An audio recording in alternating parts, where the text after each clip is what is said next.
Vamos ya con el análisis de la tarde, partes de las claves de una jornada en la que Xi Jinping, y vamos a poner el foco en Asia, tiene intereses en Corea del Sur. A principios de año visitó una fábrica de LG, la tecnológica, en la ciudad sureña de Guangzhou, y su mensaje fue previsto y claro: China todavía da la bienvenida a la inversión extranjera, pero había otra interpretación posible. Visitar una instalación como la de LG, una advertencia bajo cuerda de que las empresas coreanas, en particular las tecnológicas, deberían pensárselo dos veces antes de unirse a esa estrategia del decoupling que con tanta facilidad se está implementando en Europa hacia China, pero liderada por Estados Unidos. Desde semiconductores o baterías para vehículos eléctricos hasta tecnología, telecomunicaciones, todos ellos son conglomerados surcoreanos, actores cruciales en sectores estratégicos para la seguridad nacional y para la estrategia industrial, tanto en Washington como en Pekín. Samsung, SK Hynix, junto con los fabricantes de baterías LG y las divisiones de las otras dos mencionadas, van a recibir miles de millones de dólares en subsidios estadounidenses a medida que la administración de Joe Biden hace esfuerzos diplomáticos y económicos para traer tecnología de fábricas surcoreanas y reducir poco a poco el papel de China en las cadenas de suministro estadounidenses.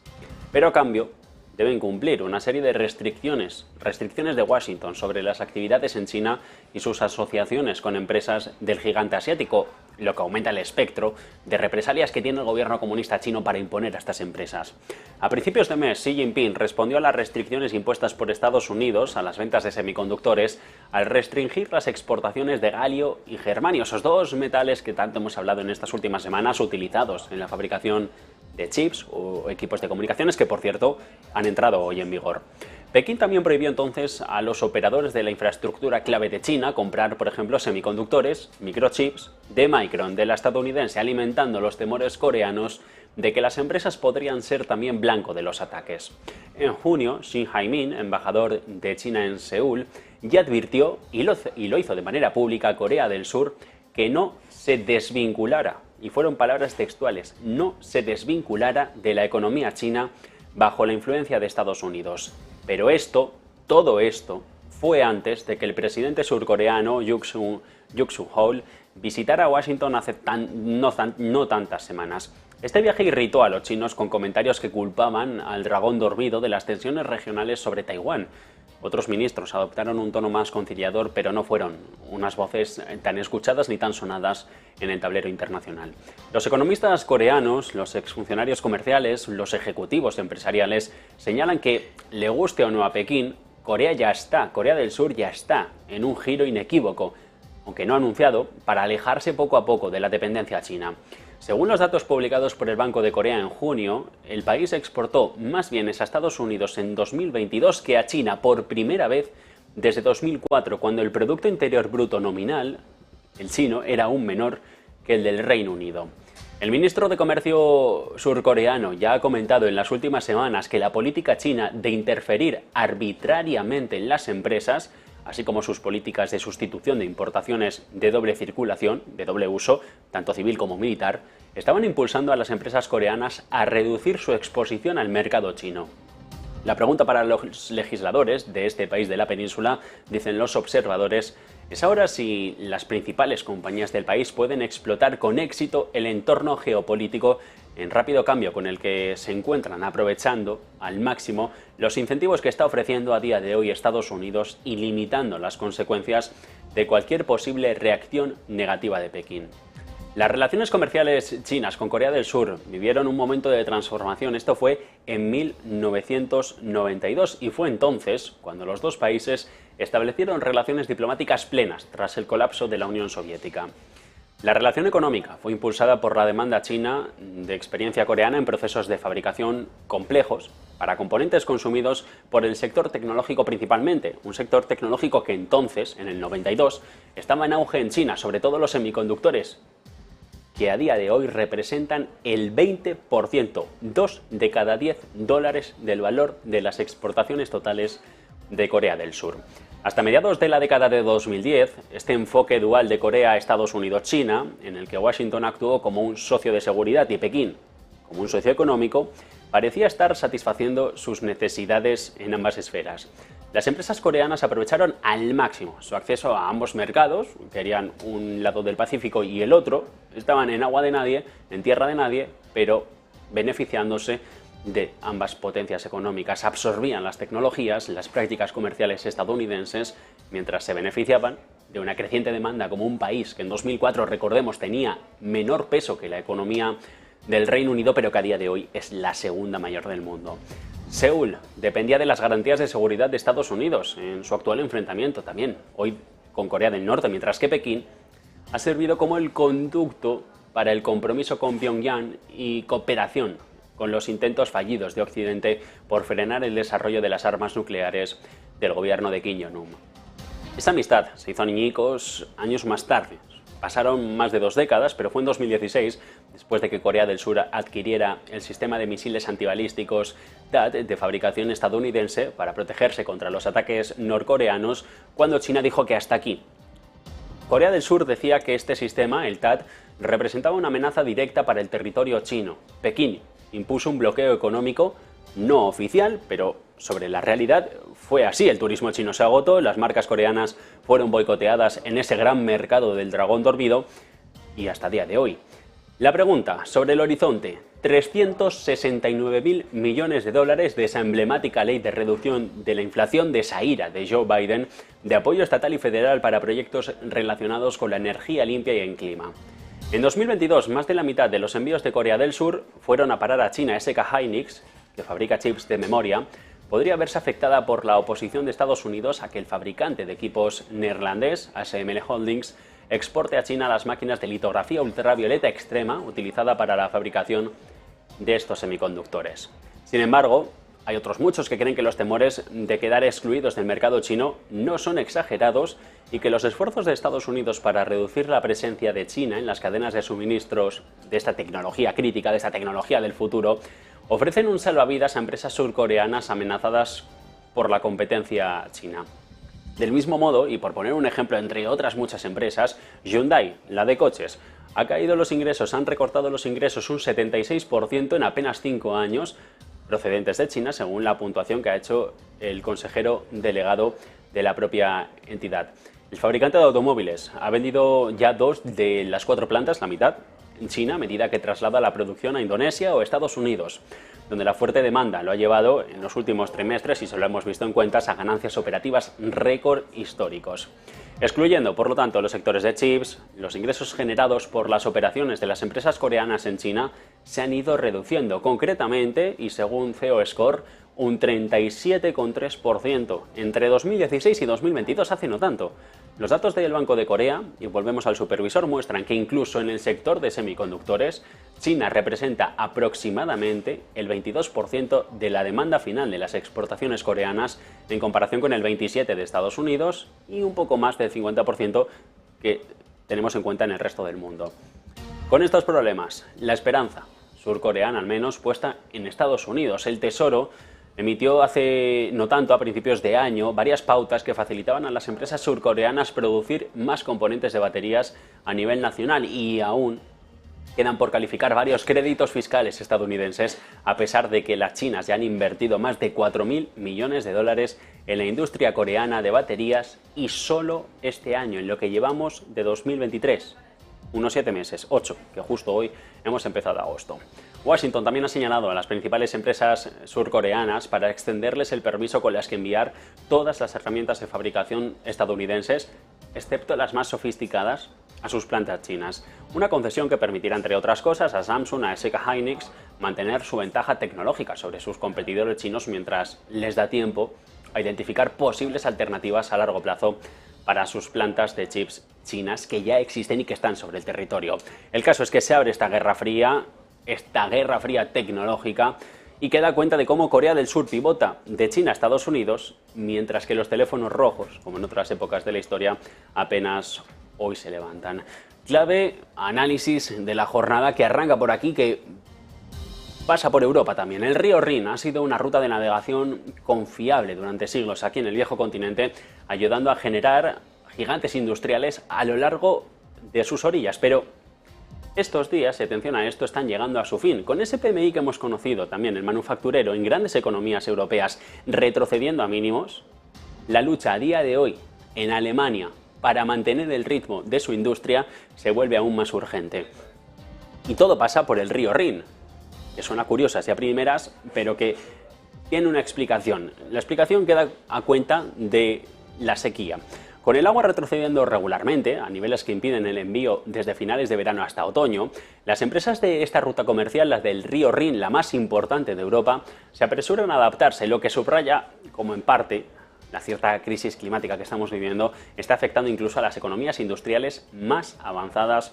de todo el planeta. Hay nombres propios sobre la mesa y vamos a ir punto por cada uno de ellos y cómo se están adaptando a todo esto. Por ejemplo, BASF, la química, desvía la logística a trenes y camiones. El fabricante de plásticos, Covestro, tiene planes de contingencia para trasladar parte de la producción directamente a otro país, a Bélgica. Los fabricantes están almacenando suministros, las empresas de servicios públicos, combustible, y los operadores de carga han comenzado ya a reacondicionar las flotas con barcazas capaces de navegar en aguas poco profundas. Es decir, que tengan poco nivel de agua para ser capaces de mantener el transporte por estas vías fluviales.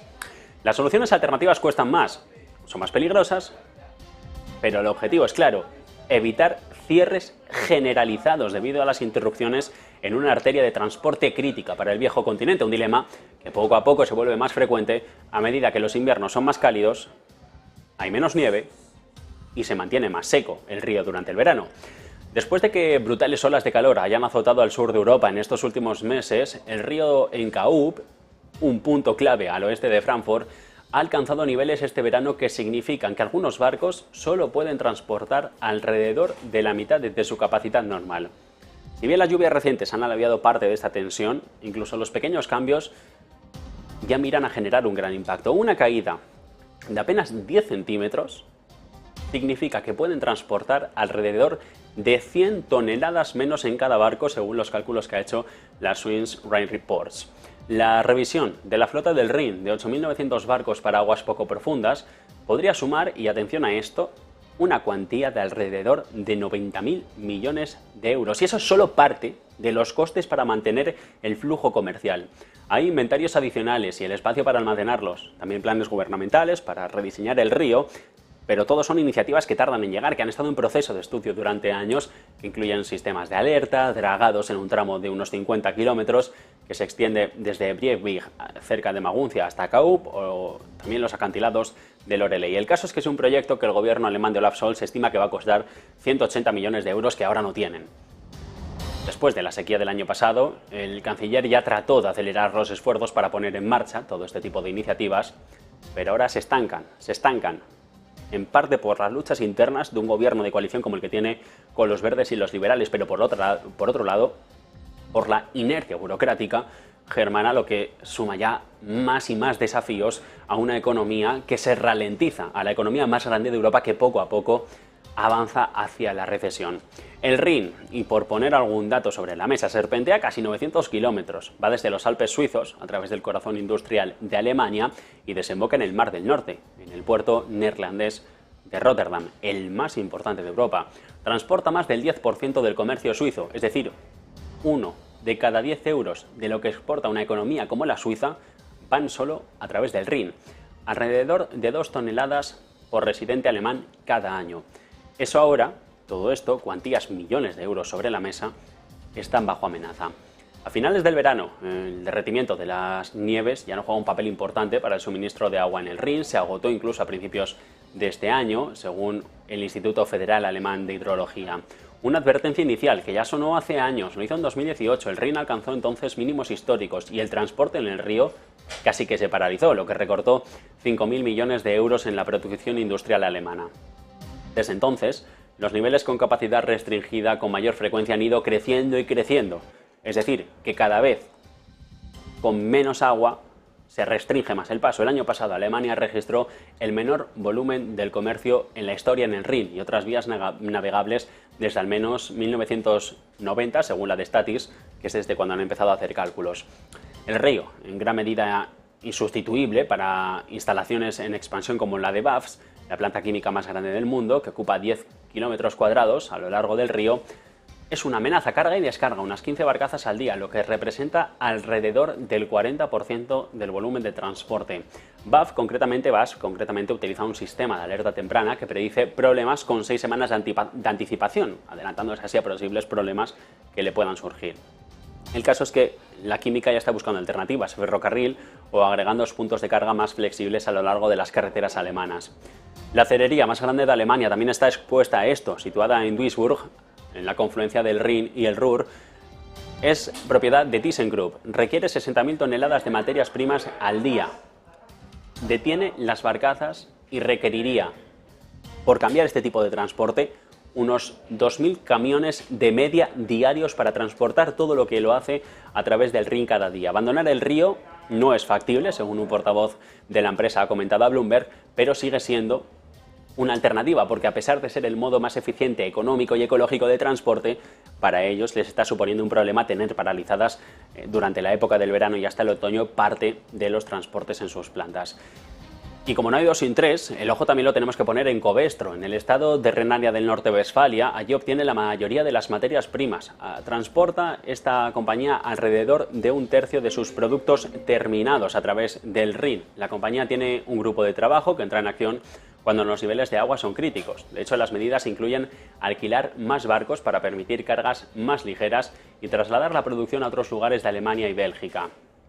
Si bien Berlín fue la que se comprometió a aumentar el transporte terrestre junto con la carga ferroviaria para limpiar su sector de transporte, a día de hoy no lo está respaldando. Según el plan de gastos a largo plazo, el gobierno estudia invertir, el gobierno alemán, unos 270.000 millones de euros en infraestructura, casi la mitad destinada a carreteras y menos del 10% a vías fluviales, cuando el Rin, de momento,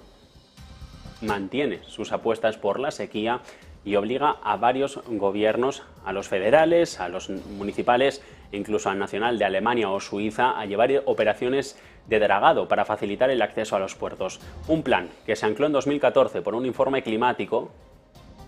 que daba cuenta de los problemas que traería este tipo de iniciativas. Por el momento, ningún Estado actúa con la urgencia necesaria, ni siquiera Alemania, cuando el problema a día de hoy se hace latente para una economía que poco a poco se ralentiza. Y decíamos, el inicio del relato del análisis de la tarde arrancaba en China, pasa por Europa y cierra en Estados Unidos. Allí hay una investigación abierta en el Congreso a la gestora de activos más grande del mundo, a BlackRock, y al de índices bursátiles, al MSCI.